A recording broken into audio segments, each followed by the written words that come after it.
예수님께서 여러분과 함께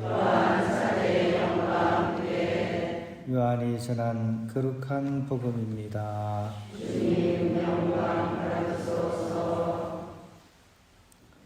저녁 때가 되자 예수님의 제자들은 호수로 내려가서 배를 타고 호수 건너편 카파르나움으로 떠났다. 이미 어두워졌는데도 예수님께서는 아직 그들에게 가지 않으셨다. 그때 큰 바람이 불어 호수에 물결이 높게 일었다.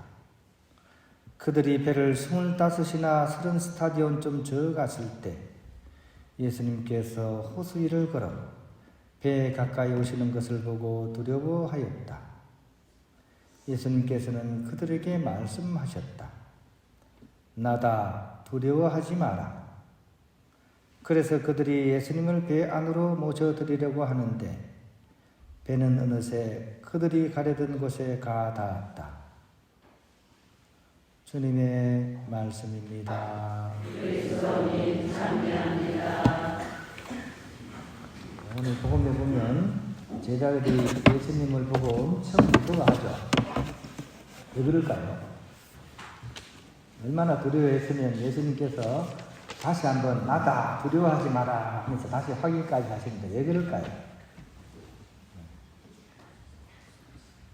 일단은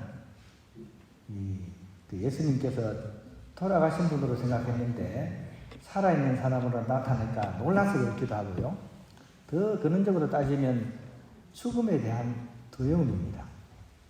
죽으신 분을 보는 것은 곧 나의 죽음과 연관이 된다고 생각하기 때문입니다. 사람은 그토록 죽음을 두려워합니다. 가장 근원적인 두려움이 바로 죽음입니다. 얼마나 싫어하면 발음만 비슷해도 우리는 싫어하죠. 그죠? 사자만 들어가는 거 싫어하죠. 아파트 가면 뭐 4층 아파트 있나요? 4층이라고 적힌 데 있나요? 대부분 F층 뭐 적어 놓더라고요. 그죠? 사자를 쓰기가 힘든 거예요. 왜? 그게 죽음을 연상시키니까 사자. 또 이렇게 목욕탕에 가면 신발장에 신발 넣을 때 가만히 보세요. 44번에 신발 넣는지. 아무도 거기 신발 넣는 사람 저는 이때까지 못 봤습니다. 44번에 신발 넣는 사람 한 사람도 못 봤습니다. 그래서 그런지 우리는 사위도 싫어해요. 여러분 사위 싫어하죠? 사위. 백년선은 사위 싫어하죠? 안 싫어합니까?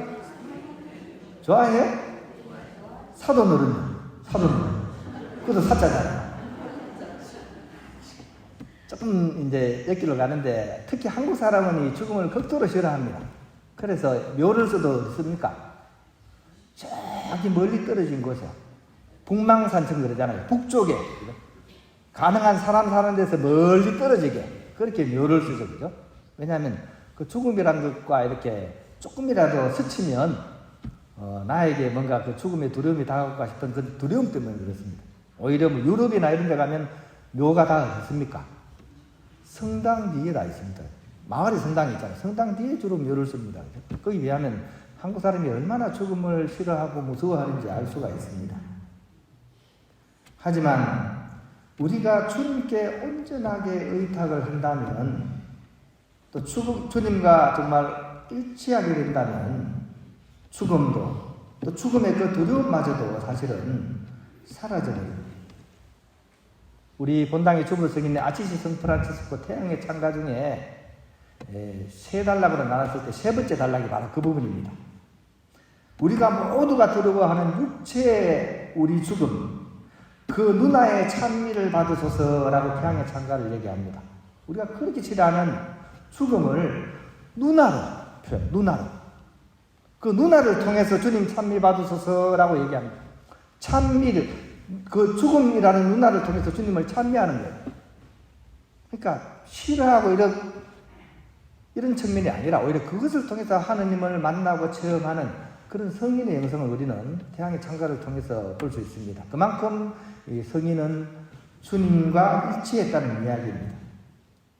그래서 사실은 내가 죽음에 대한 두려움이 얼마나 가지고 있느냐, 이것이 사실은 나와 주님과 얼마나 일치되어 있는지를 알려주는 척도이기도 합니다.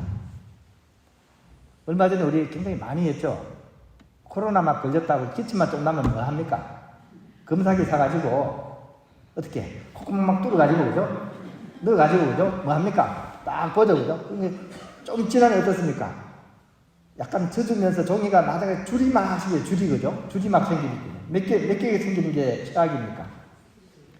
2개 생기면 벌벌 떨리죠 그죠? 2개 생기면 벌벌 떨립니다. 코로나 검사지처럼 죽음을 우리가 바라봤을 때 그걸 보고 내가 막 두렵고 떨린다. 그러면 나는 아직 주님과 일치가 잘 안 되어 있구나 이렇게 생각을 하면 어느 정도 맞는 것 같습니다.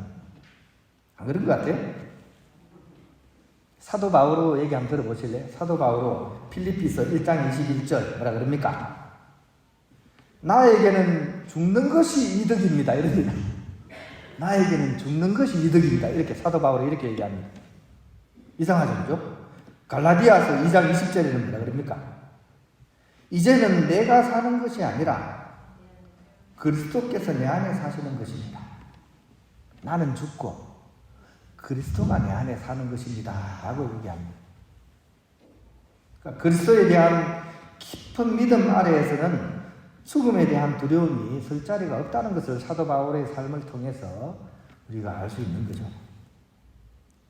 그래서 하느님의 힘에 견줄 것이 이 세상에는 없다는 사실을 이 성인들의 삶을 통해서 우리는 이렇게 알아낼 수 있어야 됩니다.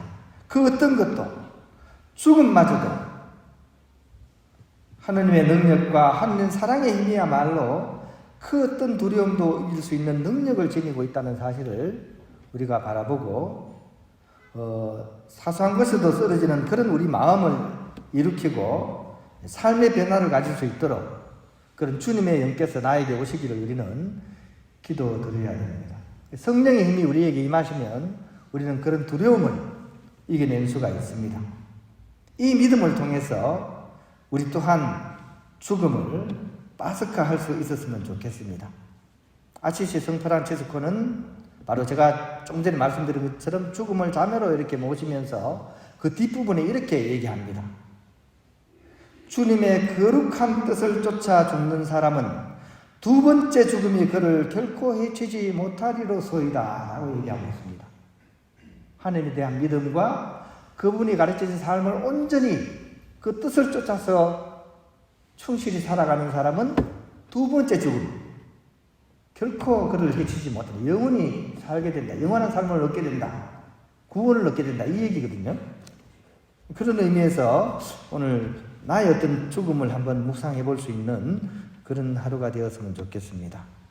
이 블라디미르 홀란이라는 분이 이 죽음에 대한 시를 지었는데 이렇게 시를 지었습니다. 다시 집으로 이렇게 시를 지었습니다. 이 지상의 삶이 끝난 어느 날 우리가 두려운 나팔 소리에 깨어난다는 것이 사실인가요? 용서하십시오 하느님. 그러나 저는 우리 모두가 죽은 후 시작과 부활은 아침에 우러대는 수탉이 살리는 것처럼 그렇게 단순하다고 생각하며 나 자신을 위로하곤 합니다. 죽은 후 우리는 잠시 동안 누워 있을 것이고 처음으로 일어나는 사람은 어머니일 것입니다. 우리는 그 어머니가 조용하게 불가에 앉아서 난로 위에 주전자를 조용히 놓으며 편안하게 찬장에서 첫 잔을 꺼내는 소리를 들을 것입니다. 우리는 다시 한번 집에 있을 것입니다. 이렇게 시를 지었습니다. 그 어머니로 형상이 되어 있지만 이것이야말로 어머니이신 하느님의 사랑을 얘기하는 것이라는 생각이 듭니다. 우리 또한 그런 마음으로 다시 집을 향해서 우리의 주어진 인생길을 충실히 살아갈 수 있는 깨어있는 그리스도인들이 되어야 하겠습니다.